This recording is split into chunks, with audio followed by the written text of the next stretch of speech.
welcome back to another live with Can Immigration Services. I want to thank each and every one of you for joining in for today's session. I know it is a beautiful day, but not exactly beautiful Not a good weather. weather, especially when you are driving from Niagara Falls to Kitchener. Yeah. Nah. I was going to the downtown Kitchener, and I almost slipped in the slurry. It was minus 14 degrees Celsius today, so There it was like minus 16. minus 16. And I can understand for those people who have to remove the snow. I know your pain because I do it on a daily basis. So I'm with you guys with that. But Me too.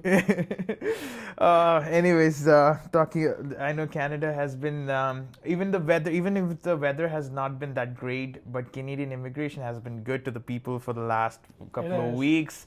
8,000 invitations, 6,000 invitations. Such a great news. I mean, started to see smiles in for immigrants because a lot of people started to get hope. Now there's people getting an invitation. They're like, oh, we thought we'll have to go back. We have to resign everything, start selling our things off because we have to go back to our home country. But then they're getting the invitations and even unexpected ones. We were not expecting to go this Too much low. rush right now. Yeah. After Christmas, I believe it's end of December, when we started, we thought that it might be like end of the year. Yeah. But they continued it. So yes, and one positive thing is about that. Right now, Canada is changing. That right now, Canada don't want people from outside Canada, but Canada is trying to get immigrants a PR. So like the TR to PR rumors, I believe it may not be just like a TR to PR, but if the same thing happens where the CEC is getting a priority, 6,000, 8,000 invitation, consider this as a tier to PR. Yeah, it's more like similar itself with the number of invitations that's being given out. And thank you guys for joining us. I can see the people have started putting your questions in the live sessions. I know we have a lot of questions after the ITA. A lot of questions have been rising up with the medicals. People with the having questions about PCC. We're gonna address each and every one of them because today's live is gonna be dedicated for Express Entry itself. So we have a lot of questions that we've because Express Entry is the hardest topic right now, and a lot of people have questions about now that the draws have come down. People have questions about how can I create an Express Entry profile as soon as possible. Should I do it right now? Should I hold on? Do you think the draws are going to come down? We're going to discuss all these questions one by one in today's live session.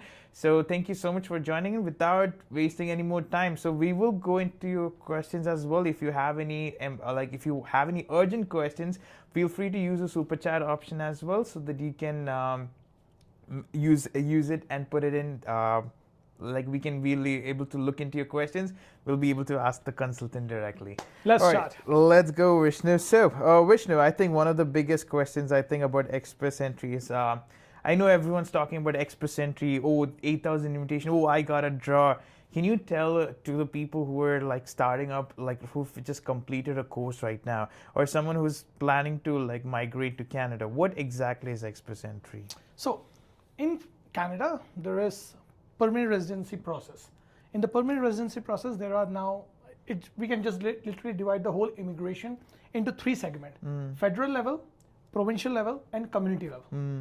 The federal level is where the Express Entry comes, because it basically includes the economic class, that if you have a good education, you have a good English proficiency, you have a work experience, skilled experience, priority sector experience, French, you directly get invitation from the federal government, and through the federal government you can directly able to apply for the Express Entry, and through that a person can attain a PR.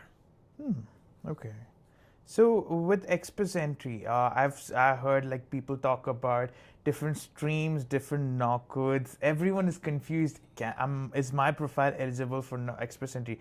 Can you give us a breakdown on what exactly is different knock specific Express Entries? Okay, so let me first of all tell you about the different type of Express Entry, because I heard that a lot of international students just believe that someone said that no, Express Entry is not possible because you are coming around 480 points.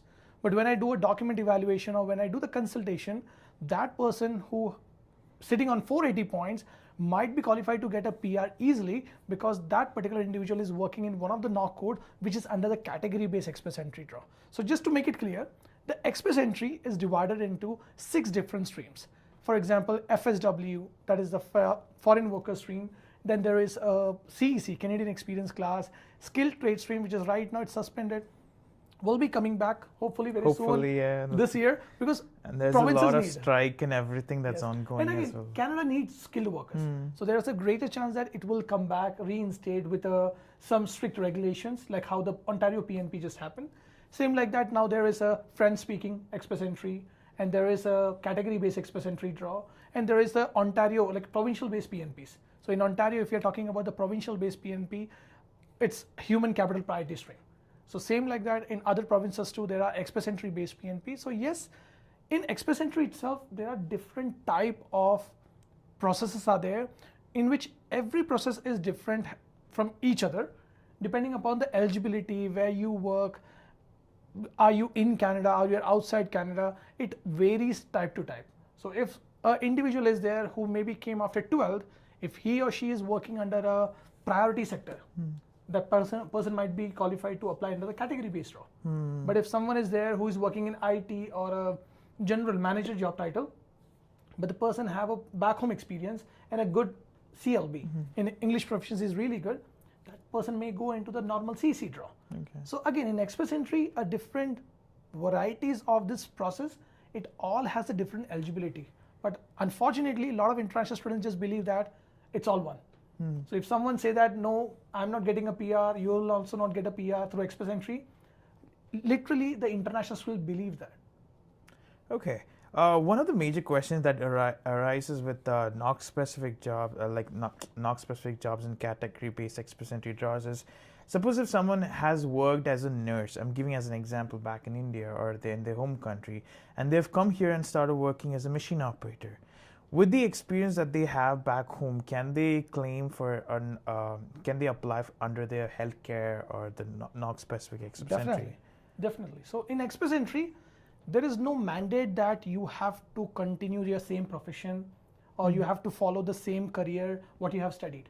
So for example, there are a lot of people who have an IT background, who have a hospitality background, they come to Canada, and now everyone understands that PSW is one of the most easiest way to get a PR. So most of the individuals are doing the second course as a PSW. But also there are individuals who are already on work permit and now they are transitioning into the healthcare sector or education sector. Because once again, when you are coming to Canada, it's like any other country that you need to understand what that country need. And as far as Canada goes, if you are in priority sector, skilled sector, which includes like healthcare, education, agriculture, transportation also, I believe this time category-based express entry law will include. These are the jobs which Canada needs. And if someone is working, definitely Canada is going to give priority to those individuals who are working in the particular NOC codes. All right. For those who are working in the NOC-specific jobs and everything, guys, if you have any questions, put it in here. But I have one of the questions that I've found that was interesting. It is a question from George Thomas. It says, "Hey Vishnu, do you think French category introduced by Liberals is to eliminate Asians and a source to vote bank in elections, as I believe this category doesn't support in favor of Canadian economy?" Okay, so George, nice question, man. But let me enlighten you with one little information that this is not a new process.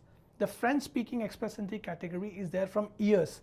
The only difference or the change which recently happened is rest all the streams started to have less draws, and the French started to pick up now with a higher draws, frequent draws, and large number of invitation. That's why it's getting priority. So let me give you an example. So I believe from your name, you are from South India, from Kerala, for example. So if Kerala government is gonna give some vacancies, okay, what do you think? Who they are gonna give a priority? To the individuals who is a Malayali or a person who is a Gujarati? No, definitely. They do give it priorities to the Malayalis, because even in government jobs, it is mandatory that you need to know how to read and write Malayalam. Got it? Yeah. So that's the same thing which is happening now, that it's not that French is not going to support the economy. But the point is, like, if you look into like 2023 and before, in last 5 years, what's happening is the French is not even coming anywhere. A lot of people who are non-French speaker, because Canada's national language, which we can say, is French. And if that particular language is not going to use more, then that racism and everything is coming, that okay, which language is dominating more in which part of Canada. So that's why now the government wanted to conserve that language, that yes, a lot of people start to study, a lot of people, if Liberal wanted to win the Quebec election, the one of the major thing is that citizens, including me, I believe that Liberal is supporting more immigrants and Conservative is supporting more the Canadian citizens. So Liberal wanted to change that idea that they are not just supporting the immigrants to come here and they are not doing anything for the Canadian citizens, those who are living here. So that's why if we notice that, and from 2024 onwards, they started to change their propaganda, their election policies, and they are making it more like Quebec one. Yeah. So they are supporting more skilled workers. Quebec already do that. Quebec already have CAQ. I think even they had the whole draws for giving more, like more number of invitations to people. French. So that's why, like, then again the same thing. The Quebec already have CAQ. Now Canada everywhere now it is included PAL letter if you wanted to apply for a study permit. So again, a lot of ideas which we are seeing right now, which is implementing. It's an idea from the Quebec, and yes, this year now there is an election. Hopefully, let's see who's gonna win. All right. We have a super chat question from Vasudev Sharma. Is like, hey Vishnu, I have 2 years of CEC work experience. During this time, I have 2 months of business trips to USA for work. Would that 2 months be included? Okay, so Vasudev, right? Yeah. So Vasudev, it depends upon now your job title and the duties you perform. So if you say that it's a business trip, that okay, you went in between your job and that duties, whatever you are doing at that point will be continued, even that 2 weeks or 1 month of vacation, you can able to include an explanation letter. I'm telling this with my own experience that I have written applications where the person was working as a marketing director, marketing manager title, and the person used to travel a lot. So when I put an application under the CEC, I included an explanation letter from the employer stating that the trips which was made outside Canada, it was still considered as an employment because he travels for a business purpose, for the business growth. So once again, if for example, if someone is working as a nurse, if that particular individual is traveling, no, that is not going to work. But what if the nurse is as a travel nurse? So now if a travel nurse is there and a travel nurse is traveling, definitely that experience will be counted even though the person is not in Canada at that point. So once again, depending upon your duties, definitely you can able to include it, but there need to be a little bit more clarity to the CIC officer. Otherwise, it will just be painted with a normal regulation that if you are not in Canada, that experience is not going to count. But CIC always appreciate that you explain the scenario so that CIC officer can make a proper decision. All right. Okay. Let's go. So for the rest of the people, guys, we are going to go into questions. A lot of the questions that you have put in is more of like related to what we have as a topic of discussion. We are going to come into it. But before that, Vishnu, one of the major questions again for international students is how do I know if I'm eligible to create an express entry profile? Okay. So let me make it very simple. Each and everyone who have more than high school education, minimum IELTS of 5 or 6, 1 year of Canadian work experience, or more than 2 to 3 years of foreign work experience is qualified. Okay. So even a person who is back home, completed 12th and having 3 years of experience as a mechanic and having a score of 7 individual, even that person is qualified. And a person who is a doctor here and have a IELTS score of CLB 9, have a Canadian work experience is also qualified. So express entry is something, it's like anyone can appear for an exam, irrespective of whether the person will pass or not. Same thing in express entry, everyone is qualified. But now the condition comes is what is the guarantee or the probability of getting a PR? That depends upon the individual profile, that what is your highest education, what is the work experience, what is the field you are working, whether the province need that field or not, how much money you're going to bring to Canada, and the English proficiency, French proficiency. So these are the factors which makes your application very strong or very weak. Yeah. Like to a follow-up to the question that you like the answer that it's a follow-up to the answer that you said is how do I know when to create my express entry profile, like for an individual who started working when he's on his work permit, or like someone who's about to complete his 10th or 9th month of his work experience, how do they know when is the right time to create the express entry profile? Okay, so very good question. So I would say anyone who have at least 1 year of Canadian work experience, IELTS score of 7 and above, at least have a high school degree, doesn't matter, education background is fine. But you can literally, an individual can first of all go to the CRS point calculator and enter all the information. So right now, for example, if I'm looking into that, if someone contacting Can Immigration saying that, okay, sir, I wanted to create a profile. So the first thing we say is you have to book an appointment, because again, we don't sign up any individuals if, for example, someone's already qualified for express entry, but the score is 380 points. Okay. So now I need to educate them that how to boost the score. Because as of now, if you're looking into around 500 point is good for CEC. But at the same time, if I find a person who is working as a PSW, or nurse, or early childhood care educator, or primary school teacher, then I would say the best score, the CRS point is around 460 to 470. And I'm saying this because last year, the category based express entry draw, when it happened, it literally happened around 460, the lowest score. Yeah. The health category was happened around 462. But other than that, if you are looking into a general category, the CEC was sitting around 517. But now slowly it started to come down. So once again, anyone and everyone can create a profile. But again, when you're creating a profile, you really wanted to have that guarantee, right? Yeah. That, okay, will I get my PR? So that you will only come to know depending upon your CRS point. So it's same like, for example, I'm writing an exam and I know I need 60% to pass. So it's not just I go and appear that exam. I need to study. I need to give 100% with the hope that I will get 60% and above. So same thing, the CRS point is everything. If your CRS point is good, match with last 2-3 draws in particular category. If it is coming beyond that, good to create your profile, and definitely you should be getting a PR in 2026. If I'm not wrong, I think the express entry profile is only valid up to 1 year. Now, one of the major questions that arises is, I'm calculating my CRS score, and like suppose if I'm under the healthcare, and I know that the recent trends of healthcare draw is around the 450, 60, 462 was the last draw. So if suppose if I'm in a situation where my score is at 445, should I do some way till I can increase my score above that average score that where healthcare draw is?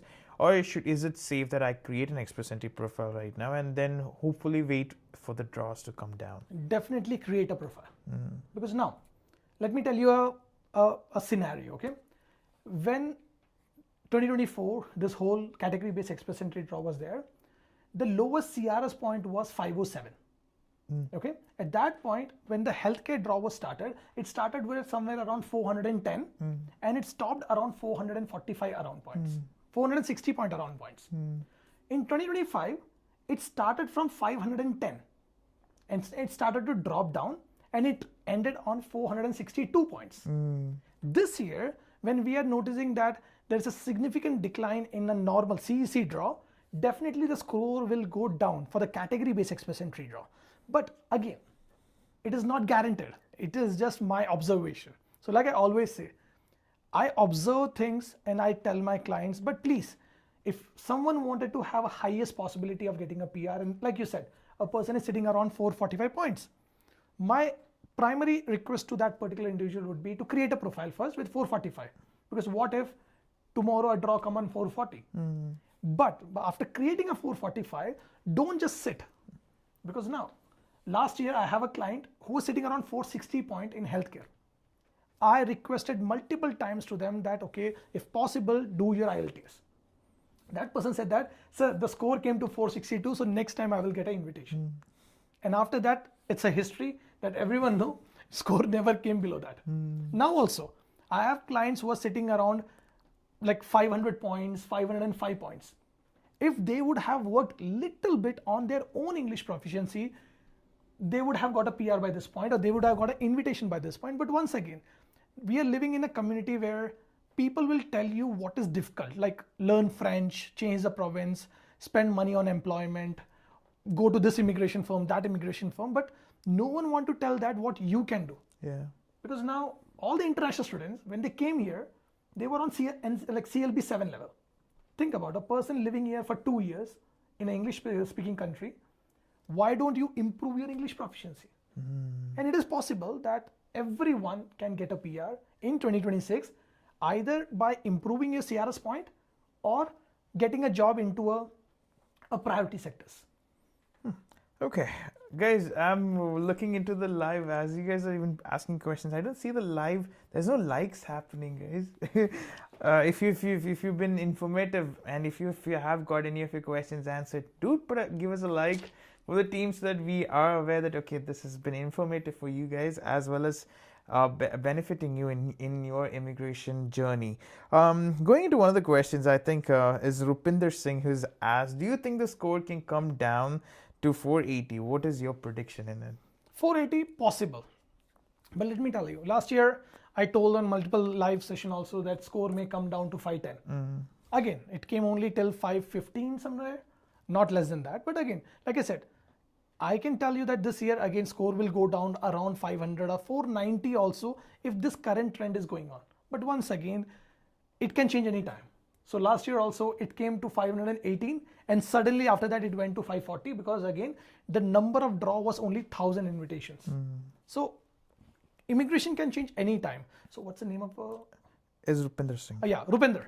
If Rupinder you are sitting on 480, I'm sure that you have a degree from back home and you may have a room of improve your English proficiency. If it is that possible, please भाई हो सकता तो अपना English improve करो. एक 490 500 के पास चले जाओ. You should be expecting to get an ITA this year itself. All the best. Okay, we have another question from Mumdal. Hi Vishnu, during my 6 months PSW course in PGWP apply status, I was working in a restaurant as a supervisor. Can I consider that hours in order to complete my 1560 hours in CEC while studying PSW? Okay, so what's the name? Mumdal. So she was on study permit or work permit? It was study permit. Study permit. PGWP during my 6 months PSW course in PGWP. Okay, so Mumtaz. Applied status, yeah.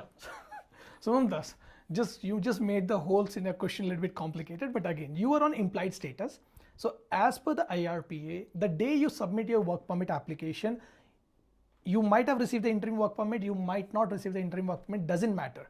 If you submitted your work permit application from that day onwards, you are allowed to work full time, unlimited hours, because you are on implied status. And once you're in implied status, each hours you are working will be calculated towards the PR, that is express entry. So yes, if you have a 6 months of experience as a supervisor, congratulations, you can consider that period, that number of hours towards your express entry. All the best. Okay, a follow-up question to the NOC specific category that we asked is from Sri. Hey, just wanted to check if there is an update on when the NOC version 3 is gonna come out. Just checking because you guys made a video on it today. Yes, Sri. So thank you for following us. You are very valuable to us because like I said, that information is very important and crucial, I believe, because a lot of students are right now in a hustle that they somehow just wanted to create a profile. And like I mentioned in that video too, that if your score is not that great, wait for it, because let me give an example, okay? The 42201, it was not there in 2024 category based express entry draw, which is version 1. Okay, Cook was not there. In the version 2, that's the 2025, when the category based draw came, it came back. So now in next year, if this draw, this particular stream is presently there or not, no one knows about it. Now the point is, yes, first there will be a changes in the NOC code. So the CIC will tell that, okay, what all jobs, what all NOC codes are there in a category based express entry draw. Then only this particular category base or the like a NOC space, like NOC specific express entry draw will start. It may start somewhere in March time, because I'm anticipating again, like in history, if we are looking into the immigration, usually active immigration start by end of January. This year was an exception. Like literally by the second week, we started to see that all the bum blast on the on express entry, everyone started to get an invitation. But usually from last 3-4 years, if you are looking into, by end of January, the draw start, even it's PMP, category based express, everything. So yeah, I'm looking forward to have a draw announcement somewhere by February, and by March, category based express entry draw will resume. All right. I'm just looking into Silas's comment. Thumbs up. Guys, you guys are doing a great job. Awesome job, Thank Vishnu. you. Okay, to All credits to my team. yeah, to the one more super chat question. We'll go back into a couple of other questions. Is Vasudev again with how long PCC is valid for and what are conditions? Already have PCC in 2024, but went to India in 2025. Will it expire? So Vasudev, I believe you are not following us on our social media. Please do like, subscribe, and share the reel with your friends and family, because once again we have did the same reel for the PCC multiple times. So let me just give you a short and crispy answer. PCC is only valid for 6 months, but if you are not traveling to the same country in the period of 6 months, then I would say it is good. So for example, just now you mentioned that in 2024 you did the PCC, but after that you went to India. That means as soon as you went to India, you have to take a new PCC. But if someone is there who might have taken a PCC in 2022 from India, but never traveled to the country again, that means that PCC is valid. So once again, PCC is good for 6 months, but it will have no expiry if you never travel back to the same country. All the best. I got your answer. If you got an answer, give a thumbs up. All right. And she also said thank you to you. Thank you. Okay, Vishnu, coming back into the Express Entry, one of the biggest concerns about creating an Express Entry profile from my point of view is the stability. Like, you don't know what job you're going to be continuing. Is the job that if the job that you're doing right now, should you continue with it, or should you look for another employer? And so many factors that is affecting the Express Entry profile. So one question that I have received a lot is it possible that we can update our Express Entry profile while we have updated all the information created at once? Yes, you can. So now you can do an update, one person, or if you're a consultant, if you are doing by yourself, you can log into your profile and you can update the application even after getting the ITA. That is fine. So not only if you created a profile and now you got a promotion, or you change a job, or you have a new IELTS. Yes, you guys go and update it, because until you receive an invitation, that profile is active to have any number of changes. However, you need to be very careful with the changes. So it's not like a person who is working as a cook, suddenly by the next update, the person become a manager. So please be careful, because there is something called as a digital footprint. So whenever you are entering any information and you put a submit button, that information get transcribed, and now that will be there in the system. Now when you change it, the number of changes you make, it can make your application simple or complicated. So again, yes, you can make the changes, but be very careful that once you create a profile, try to create a profile based upon the documentation. Like a lot of people comes to us and say that I wanted to get a profile created by tomorrow, I will pay you extra.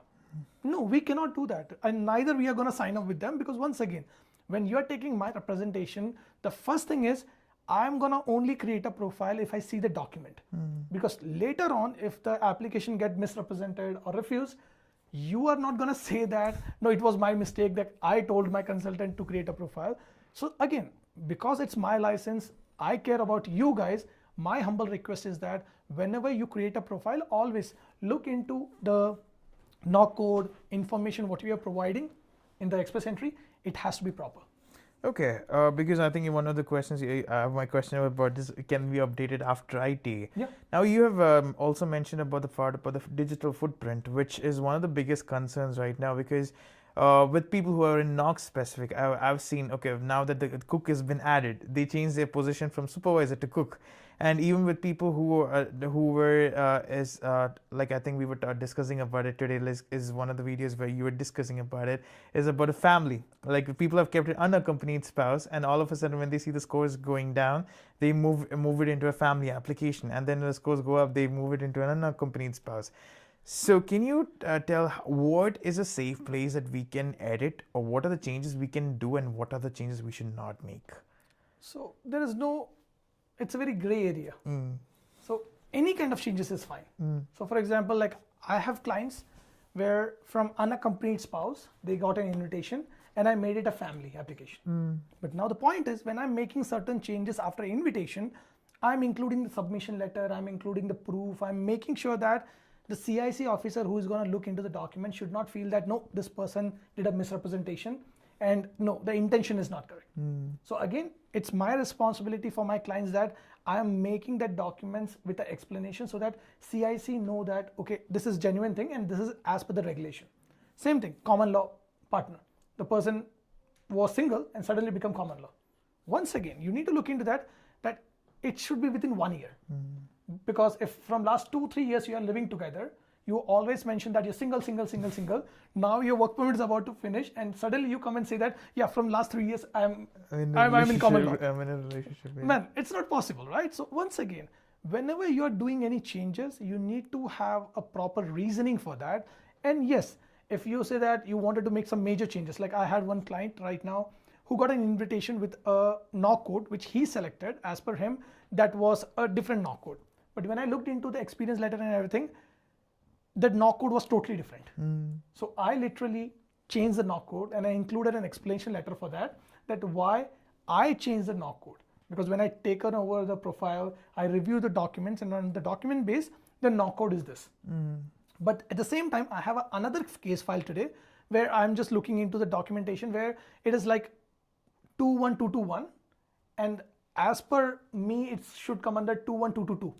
Okay, so it's basically one and the same. In IT, it's like Maggie, noodles, everything is all together. Indomie, it's all same. So again, when I see that, okay, there's little bit of the duties are coming under the 21222 also, but still I didn't change that. Yeah, I'm not gonna lie, because I remember Chris coming and saying, giving me one of these experience knock letters, and he'd be like, bro, because he thought, okay, because I'm part of being in an IT field, he was like, okay, maybe he will know about it, and he gave me a letter, and he was like, bro, is it 21222 or 21221?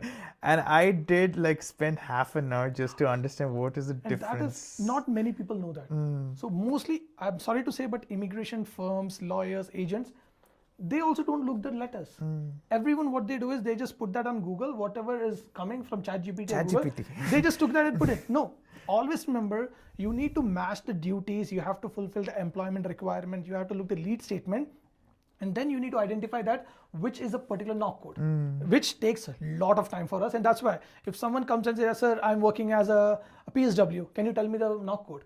No, we don't know, because I need to see the document, because on document, so same thing, PSW. PSW can go under 42201 as a social service worker if they are just doing some observations, behavioral therapist kind of thing. PSW can go under 33102 if they are dispensing medication, CPR, a little bit of a higher duties. And if they are just taking care of the personal hygiene, then it can go under 44101. So basically one title can fit all three.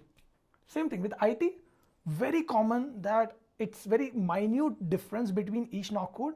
But yes, if the CIC officers see that your knock code is not matching, there can be a refusal, which we have seen in past. And right now, like I said, small things are there which we have to keep in consideration when I do an application, because I don't want my clients to be getting refused. And that's why we are telling everyone to do the medicals. And again, the brief video or detailed video will be coming on that, because yes, it say that may be accepted. When I see maybe in a CIC website, I don't want to put my clients in that situation. So literally, my client sometimes argues me that, no, my friend is not doing the medicals, who is doing a submission through another firm. Why I should do? I mean, I am doing your application, and I send them a link where it says the exception. It's a maybe exemption. No, man, I'm not taking that risk with maybe, because if medical is not there or PCC is not there, your file is not even going to open. It is considered as an incomplete. And if it get incomplete, trust me, even though you told me to do a submission, but you will not tell that anyone, usually when it discuss, it's like I did the mistake. So please do the medicals, do the PCC. I'm still saying that to everyone. Don't look into that. Okay, no, I did a medicals, I don't have to do it. Just be safe, because it's your application. Okay, I hope this is a lot of topics. I think there's a lot of information that's been like spread across. For me to take it in as well, it's too much. But going to a couple of questions, we'll just have a couple of questions. I feel like Varsha's question is also good.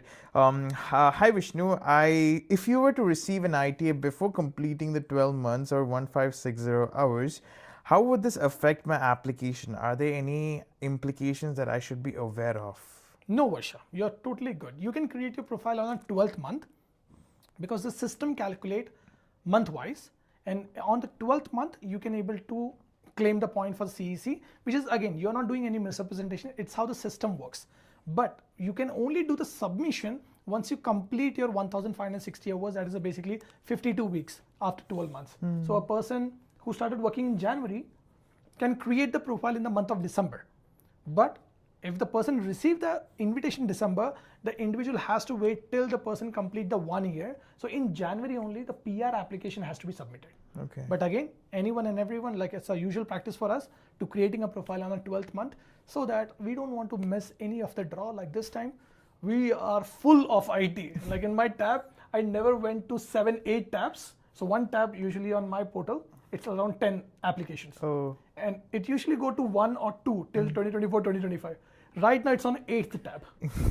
Yeah, I remember that night, the day when we received the invitations. Even at 11:58, Vishnu is sending invitations over to us. It's like, I was like, it's not done yet. It's still coming. Like and it's nowadays again one thing, the system getting crashed. These many invitations has to come. The API portal get blocked. Server is hanged. So we have to wait. So this time, the last draw when it came on 509, I received the invitation midnight at 1 o'clock. So, happened. Okay, all right. To another question, as I feel also it's gonna be pretty good. Is Vamika has asked, "Hi Vishnu, is there any issue when foreign work experience has no pay slips to show? In my case, I don't have salary slips. I don't have cash vouchers from very beginning, experience letter or offer letter. I need to show 3 years experience, and I was wondering in a school. I was working in a school back home. They can support me with additional documents if needed. What can I do to prove this? I don't have the ITA2. Does a CA certificate work?" Okay, so now Varsha, very good question. Vamika. Hi Vamika. So very good question. But now the point is, if you worked in a school, it is legit, even you can get cash job. That's totally fine, because even in Canada, as per the Labor Ministry, an employer can pay employee cash, e-transfer, check, direct deposit, DD, anything. Doesn't matter. But in Canada, the regulation is that if the employer is paying even $1, first the employer has to pay the payroll taxes also for that within 15 days. So there's a trail that, okay, employer pay the payroll taxes. After that, the amount is paid to the employee, and the employee is getting a T4, for which year end you are paying the taxes again. But back home, it's not like that.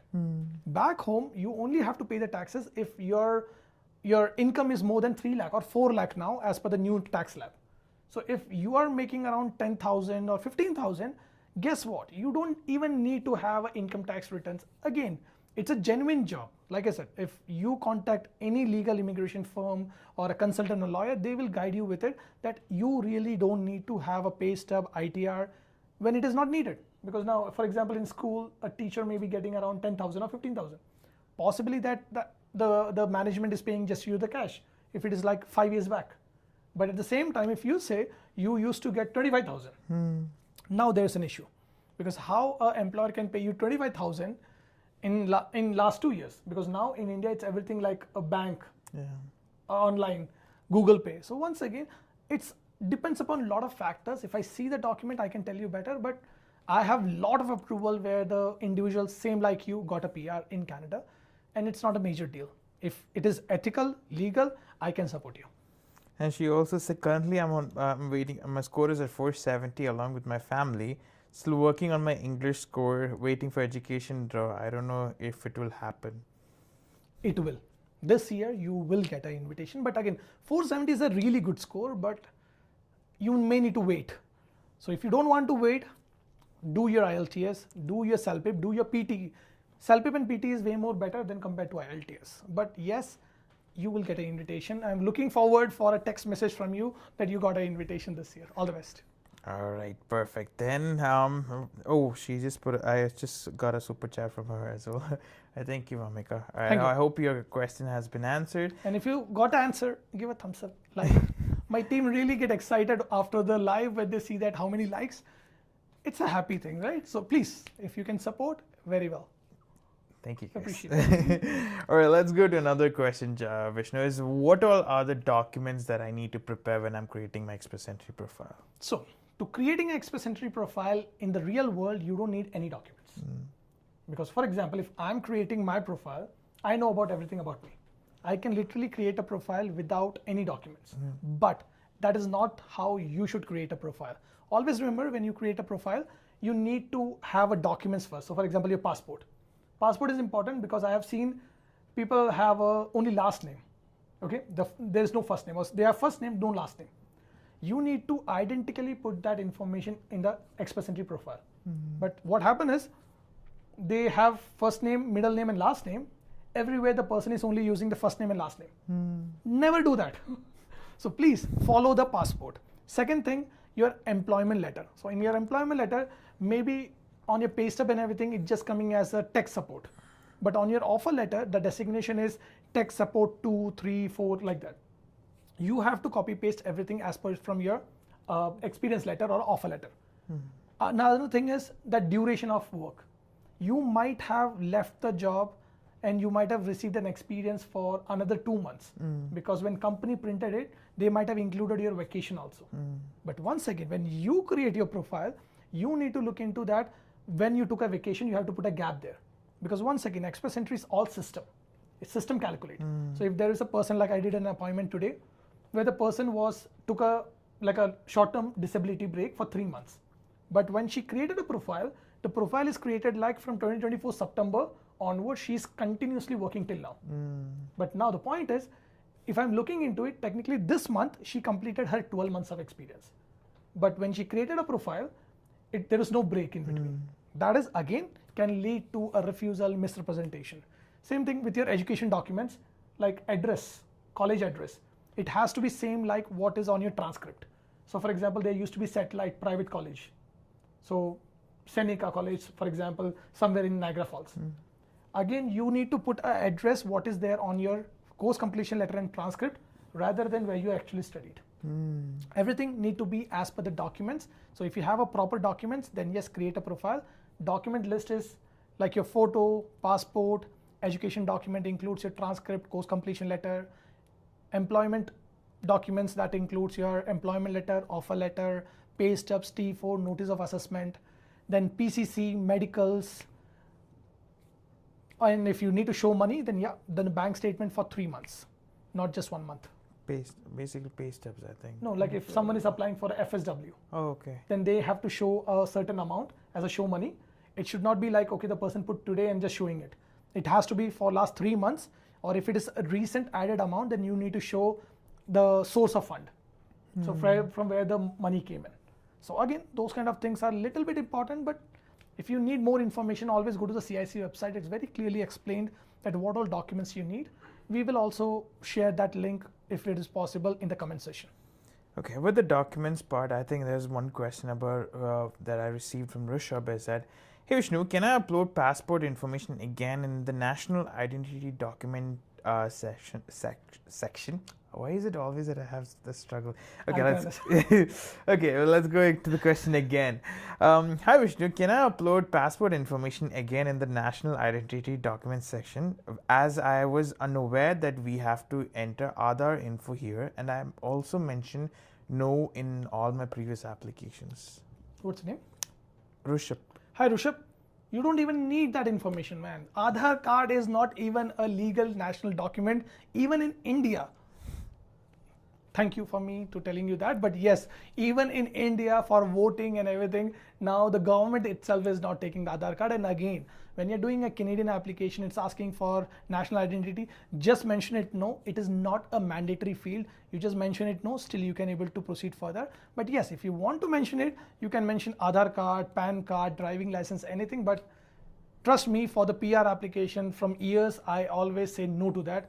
It is not a mandatory field for it. So again, forget about what people say, you're good. Okay, another question with documentation is, hey Vishnu, when should Uber, DoorDash side gigs need to be mentioned in Schedule A if other part-time, full-time jobs are already mentioned to ensure no time gaps?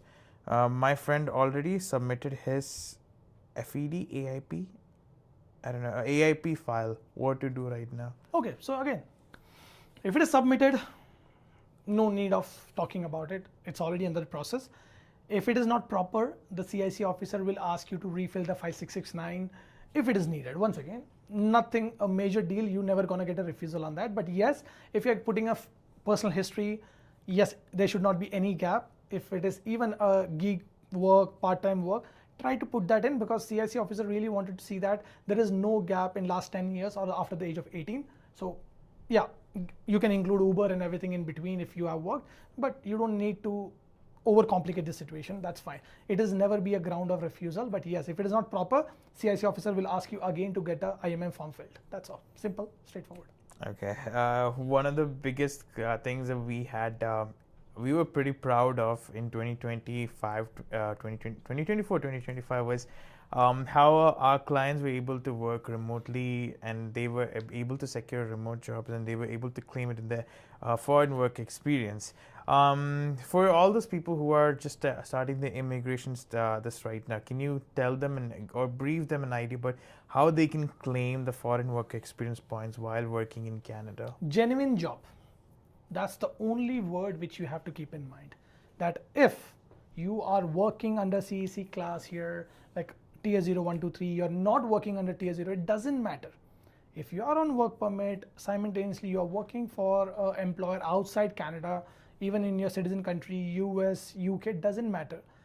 Maintain that communication. If it is genuine, definitely you have all the evidences. You include your experience letter, offer letter, you get a bank deposits, if you have a pay stub, and communication is most important, because definitely it's again, it comes from a lot of people are trying to take the advantage of this particular process. So even a genuine individuals are getting PFL. But proudly, we have approvals for the individuals who simultaneously had a CEC plus the foreign work experience. We claim points for both, and the person have right now the PR card with hand. So again, it is possible, but yes, this particular individual also received the PFL letter, which we have answered, and within 2 months of answering the PFL, we got an approval. So yes, it is possible. The only thing you have to keep in mind is it has to be genuine, and documentation, something which you have to do, because I sometimes believe that people just say that, okay, what are the documents? And some immigration firm or online someone will say that just do this document. No, always remember, every application is different.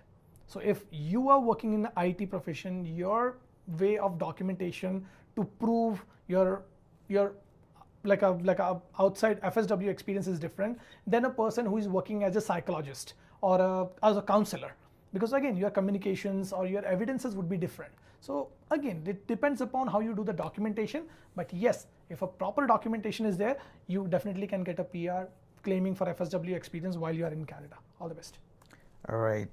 We have another question. I think Mohammed Kaif is a similar question. Is I want to start working I want to do a work from home job in India, but I have worked night shifts in Canada. Since that's daytime in India, will my shift hours cause problem? No, it's never be a problem, because again, once again, man, people do 3 jobs. I know my friend who is working 3 IT jobs full time. I don't know how the person do, but yes, they do that.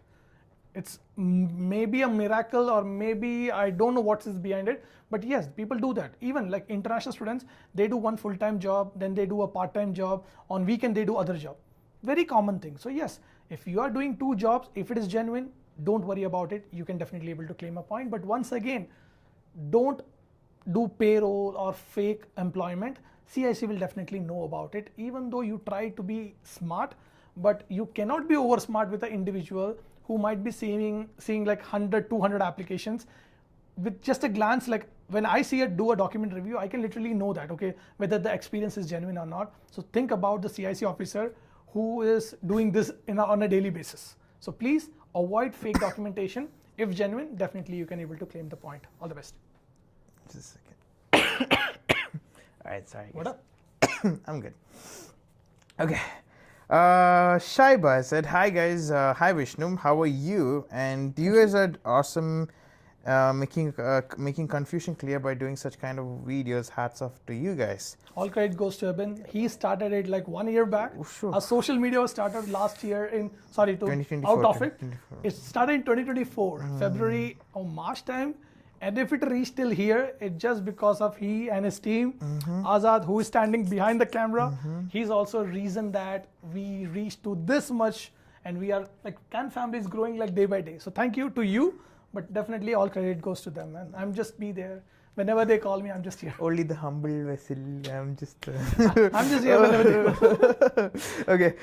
So she has a follow-up question. I have a question. I think she got the pattern. Like we appreciate first and then put in the question.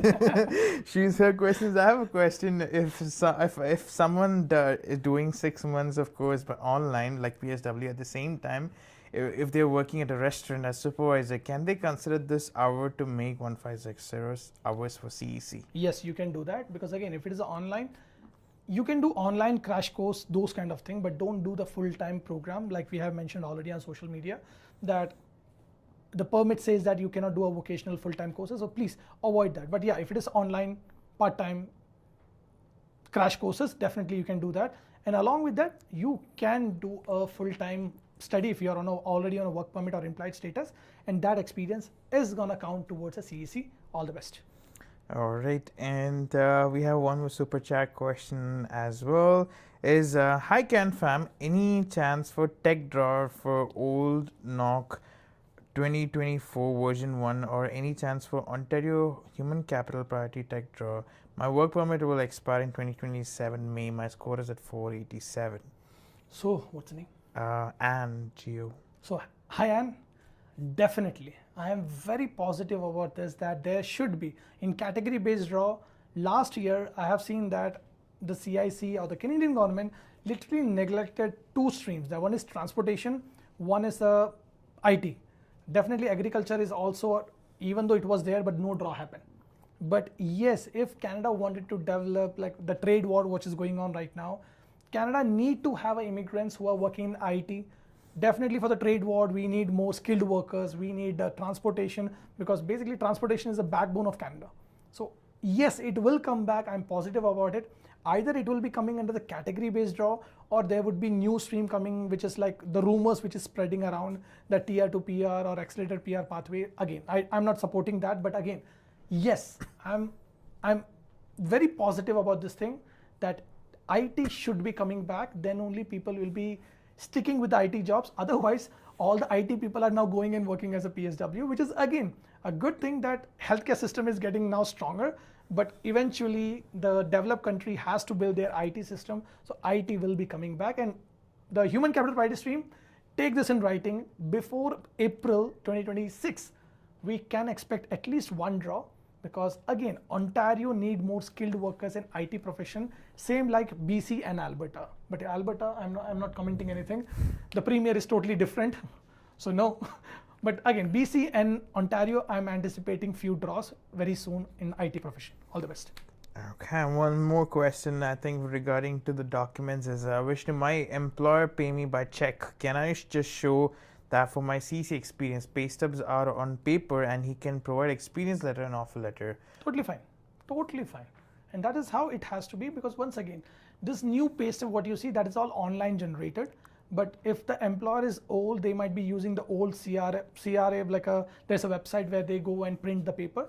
That is all good. Like I said, employer can pay you in any ways. Ask a proper experience letter, offer letter, the paper which you're getting as a pay stub, scan that, include a check with that, or you can take a bank statement which shows that continuous payment incoming from a same employer.